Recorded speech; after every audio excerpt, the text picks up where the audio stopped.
د پښتونخوا نیمایي برخه سقوط ده. پاکستان وايي طالبانو د ټي ټي پي 6,000 جنګیالیو ته پناه ورکړې ده چې طالبانو څه ځواب ورکړی. نو جزئیات هم دلته وګورئ او چینل هم سبسکرایب کړئ. ایمل ولی خان وايي پښتونخوا نیمایي سقوط ده. د عوامي نېشنل ګوند مشر ایمل ولی خان وايي چې دا مهال د خیبر پښتونخوا نیمایي برخه د پاکستان اوسنی حکومت له واکه وتلې او د وسلوالو لاسته لوېدلې ده. هغه وايي حکومت هم دغه علت ته ډېر پام نه اړوي.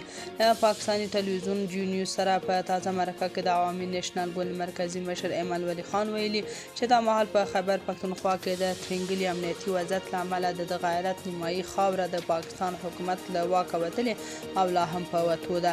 هغه ویلي هغې ورځې چې واک طالبانو ته ورکړل شوی په خیبر پښتونخوا کې امنیتي حالات ورځ تر بلې بدل شوی او حکومتي واک له لاسه په وتو دی.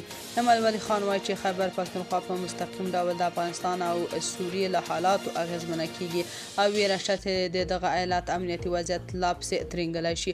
هغه د پاکستان پر حکومت تور پورې کړ چې د وسلوالو پر وړاندې کوټلي ګامونه نه اخلي او داسې ویره شته چې د خیبر پښتونخوا ایالت په بشپړ ډول د پاکستان له واکه ووځي.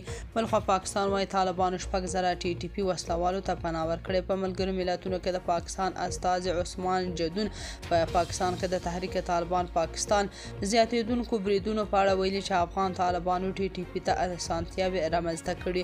نوموړي ویلي چې افغان طالبانو د پاکستاني طالبانو 6,000 مهمو غړو ته په افغانستان کې پناه ځایونه ورکړي او دا عمل زموږ د دښمنانو څخه د ملاتړ په معنا دی. جدول زیاته کړې د پاکستاني ځواکونو لخوا د ټي ټي پي وسلوالو سره د مبارزې پر مهال له ټي ټي پي څخه د نیول شوو وسلوالو څخه ښکاري چې افغان طالبانو د امریکا څخه پاتې شوي وسلې د ټي ټي پي په واک ورکړي دي.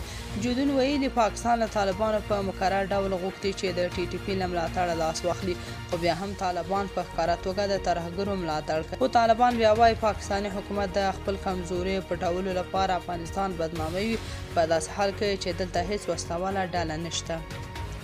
تاسو په دې اړه څه نظر لرئ؟ کمنټ کې شریک او چینل هم سبسکرایب کړئ.